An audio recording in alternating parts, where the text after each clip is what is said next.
Welcome to the Deep Dive. This is where we unpack the latest reports, really try and help you get truly well informed about the big topics. And today, we're diving into a vision of retirement that, well, it goes far beyond just, slowing down. It's really about choosing a lifestyle that brings comfort, financial stability, and genuinely rewarding new experiences, maybe on your own terms. For many Americans now, it seems that means looking beyond their borders. So, to guide us through the, frankly, incredible options for retiring abroad in 2025, we've gathered quite a stack of sources. We've got the 2025 Global Retirement Report from the Global Intelligence Unit, deep insights from International Living's Annual Global Retirement Index, and also some really practical guides from Wise and Forbes. And these aren't just like theoretical ideas. They're built on hard data, detailed analysis of things like living costs, safety, and crucially, the firsthand experiences of expats who are actually living and thriving in these places right now. Yeah, and that's exactly our mission here today with this deep dive. We want to pull out the most important bits, the key nuggets of knowledge and insight from all these sources, help you understand what really matters if you're considering such a pretty significant life change. And we are definitely seeing a surge in interest, people thinking about retiring abroad. It seems to be driven by a few key things: desire for lower costs, often better healthcare options, immersing yourself in new cultures, and maybe for some, even finding a different social or political climate. Okay, so let's unpack that a bit. Given all this potential drivers, why? What are the main motivators pushing Americans to seriously consider this kind of move for their golden years? Well, the core benefits are pretty compelling when you lay them out. The first one, and maybe the most obvious, is the lower cost of living. It's just a reality that in many of these destinations, your savings can stretch dramatically further, really dramatically. Right, so you get more bang for your buck, essentially. Exactly. We're talking about affording luxuries that might feel out of reach back home. Things like regular housekeeping, dining out more often, maybe more travel. In fact, a lot of these reports highlight that a couple can live quite comfortably, really well, on less than $2,500 per month in many popular spots. Wow, $2,500 a month for a couple. That's definitely eye-opening for people used to U.S. costs. It really is. And beyond the purely financial side, there's better healthcare access. You can find high-quality medical care, often at just a fraction of U.S. prices, in numerous countries. Okay, but what about insurance? Does Medicare work abroad? That's a key point. Generally, Medicare doesn't cover you outside the U.S. But the thing is, private health insurance in many of these countries is typically much, much more affordable than comparable plans stateside. And then, of course, for many, there's the allure of a warm climate year-round. That's a huge draw. Oh, definitely. Trading snow shovels for sunshine sounds pretty good to a lot of folks. You bet. Places like Costa Rica or Thailand, you're talking perpetual sunshine, no more cold winters. It's a big lifestyle factor. That all makes sense. Very practical reasons. But what about the less tangible stuff, the personal growth side of it? Absolutely. That's a huge part of the appeal, too. There's the immense benefit of adventure and new experiences, actively engaging with a new language, a new culture. It genuinely keeps your mind active, keeps you learning. Yeah. I read one anecdote about an expat who discovered, world-class wine in a totally unexpected region of Mexico. It becomes a journey of constant discovery. Keeping things fresh. Exactly. And finally, there's the healthy and laid-back lifestyle that many of these cultures just inherently promote. They often place a really strong emphasis on social connections, on leisure time, on staying active just through daily life, which can be a stark contrast to a more work-centric American lifestyle, perhaps. That makes sense. A different rhythm of life. Right. And the reports suggest this often contributes to longevity. You mentioned Italy earlier, for example. They report Italians living, on average, 5 years longer than Americans. 5 years. Wow. Yeah, and it's not just the famous Mediterranean diet, though, that helps. How? It's deeply cultural things like prioritizing communal meals, daily physical activity built into your routine, maybe a less stress-driven approach overall. The real insight there is that longevity isn't purely about healthcare systems. It's profoundly tied to these lifestyle choices that many cultures just embody naturally. That's a really powerful point about the holistic lifestyle aspect. So, okay, someone's listening, they're drawn to these benefits. How do the experts, the ones writing these reports, actually decide which countries make the cut? What are the key things they're really scrutinizing? That's the core of these reports. They synthesize a common set of evaluation criteria, basically turning them into practical considerations for you, the listener. The first big pillar is economics and cost of living. And this goes way beyond just rent. It covers your daily expenses, utilities, groceries, local transport, all of it. Got it. The whole picture. Exactly. So for instance, you might find a really nice studio apartment in Bangkok for around $600 a month. Or you hear about couples living very comfortably on, say, $1,800 to $2,400 a month in Mexico. And it's worth noting things like property taxes, too. They can be significantly lower. Panama, for example, has an astonishingly low rate, like 0.5% for most primary homes. 0.5%. That's very different. It is. Then the next major pillar is healthcare quality and cost. Most countries offer a mix of public and private systems. And again, it's absolutely crucial to remember Medicare generally won't cover you abroad. Right, so private insurance is key. It is, but it's often surprisingly affordable. In Portugal, you might find private plans for as little as, say, 400 to 1,000 euros per year. Per year, not per month. Per year in some cases. Or in Spain, maybe 50 to 200 euros per month. It varies, of course, but the scale is different. And the anecdotes from expats really drive this home. Someone reported a full ER visit in Mexico costing $350 total. Or, get this, a hip replacement in Thailand for less than a third of the typical U.S. cost. Less than a third. That really does put things into perspective. It's a massive difference. So we've covered the big ones, money and health, critical foundations. But a truly fulfilling retirement isn't just about the spreadsheet, is it? What do these reports say about the day-to-day experience, that quality of life stuff that's harder to put a number on? Exactly. That's the quality of life and lifestyle fit pillar. And it's huge. This covers, well, everything from the climate and cultural offerings to the actual pace of life. Are you looking for urban energy or more of a rural calm? What are the social scenes like? And, importantly, how easy is it to integrate into the local community? Integration, yeah, that seems key. It is. Finding an active expat community can really help, especially initially, and checking how widely English is spoken can ease that transition too. And closely linked to that is safety and integration. This looks at personal security, political stability, and just how welcoming the local communities generally are to foreigners. Some countries, like Spain and Uruguay, consistently score very highly for their low crime rates and stable environments. Okay, so lifestyle, safety. What about the practicalities of actually moving and staying there legally? Ah, yes, the paperwork side. That's visa pathways and residency. This is crucial. Many countries have really embraced retirees and offer dedicated visas. Think retiree visas, passive income visas. Portugal's D7 visa is famous. Spain has its non-lucrative visa, and many Latin American countries offer pensionado visas. Pensionado, Yeah. for pensioners. Exactly. These visas are essentially your golden ticket. They're not just tourist permits.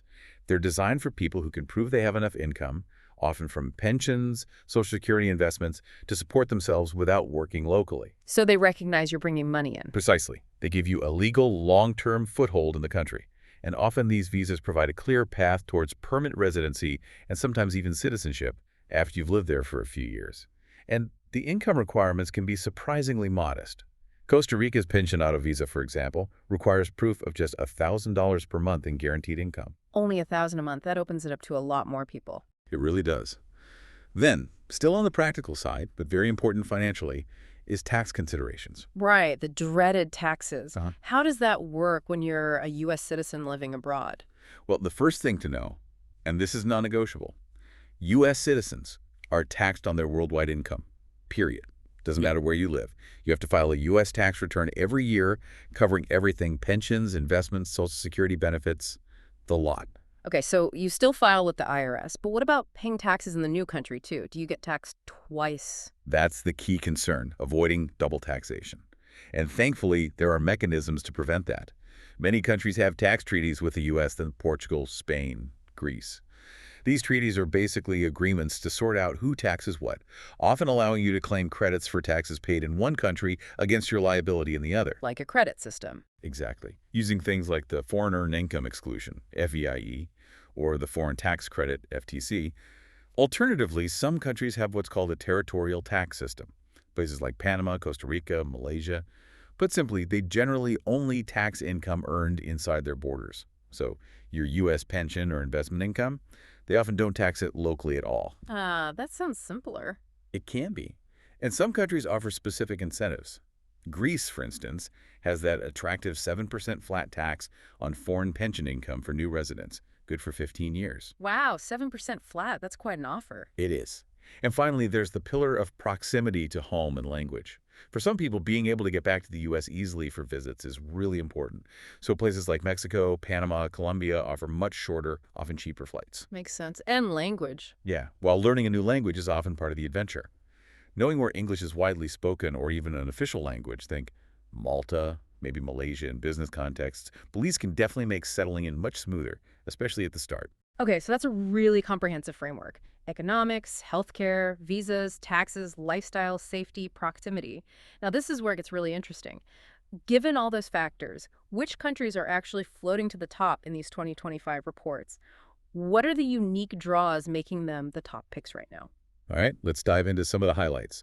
Portugal is a consistent star performer.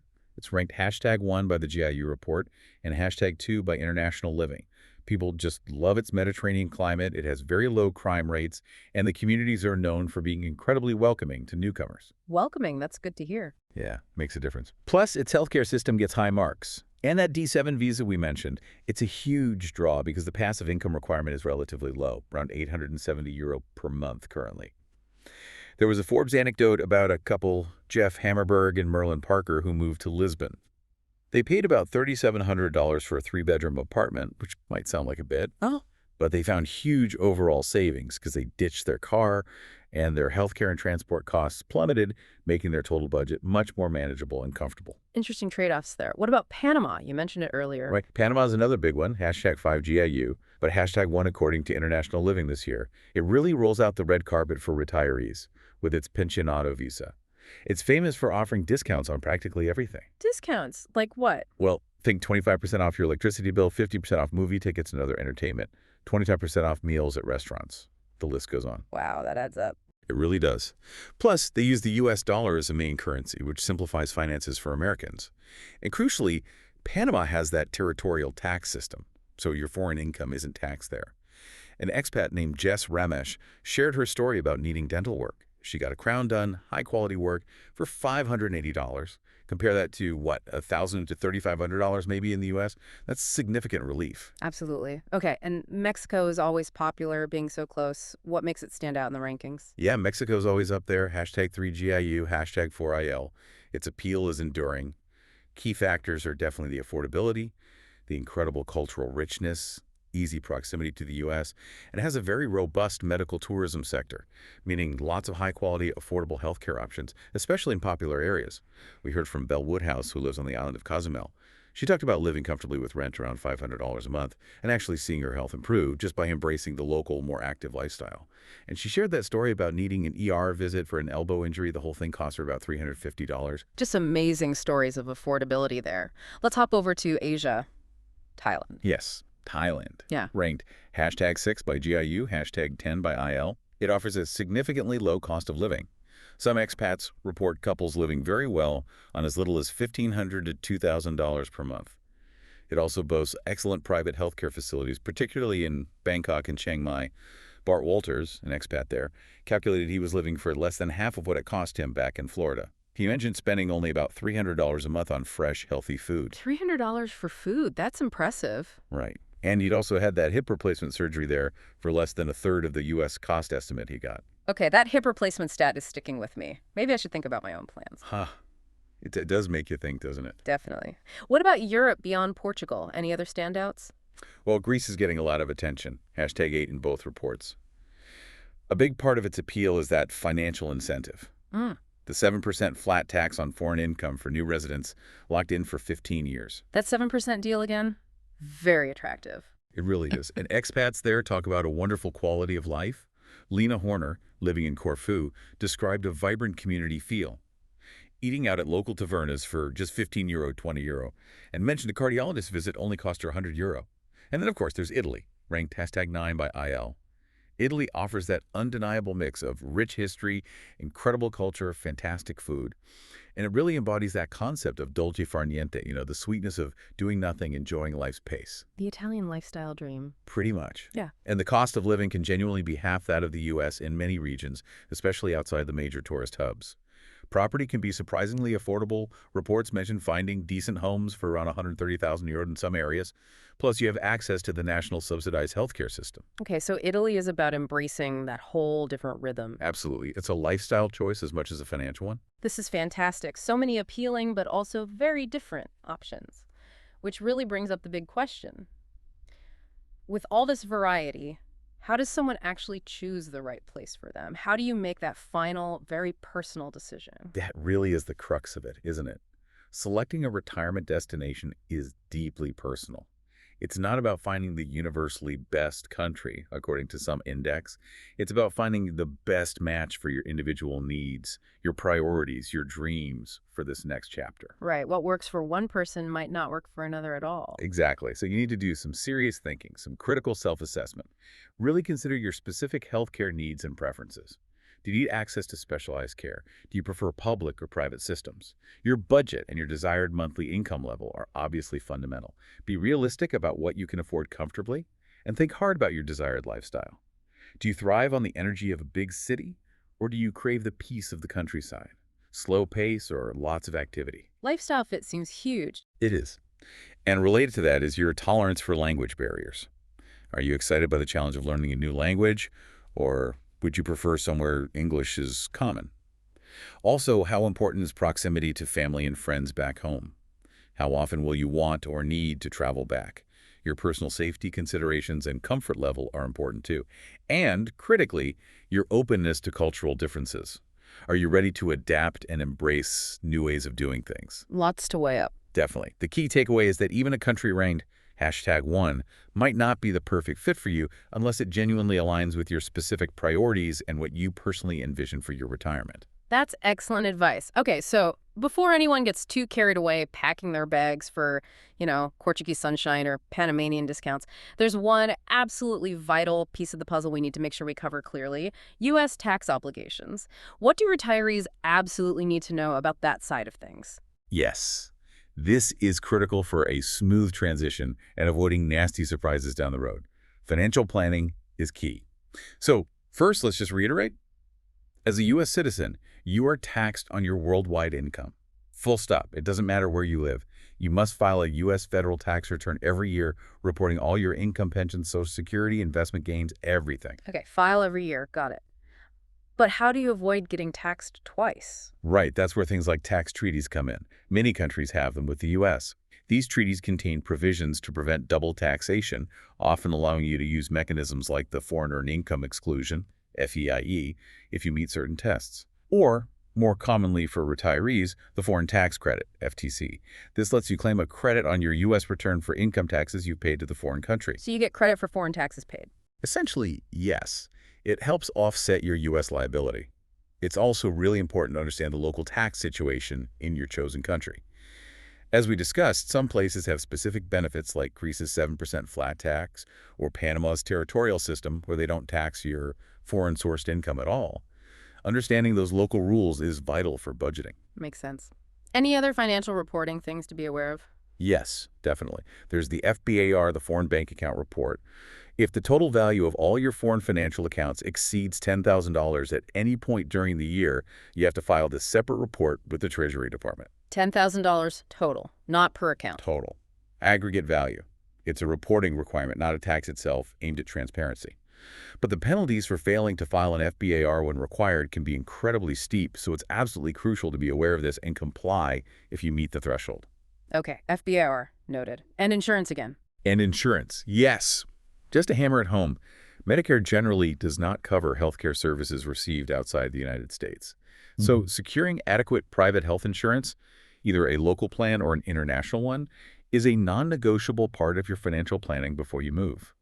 Honestly, planning carefully for both taxes and healthcare is absolutely essential. It's what ensures your golden years abroad are truly financially stress-free and you can just focus on enjoying them. That seems crystal clear. Proper planning avoids major headaches later. So, wrapping up, it's really evident that retiring abroad offers this incredible wealth of opportunities, doesn't it? Opportunities for a comfortable life, definitely financial stability for many, and just a genuinely enriching lifestyle. It seems to provide a value proposition that's often far greater than just staying put. It really does.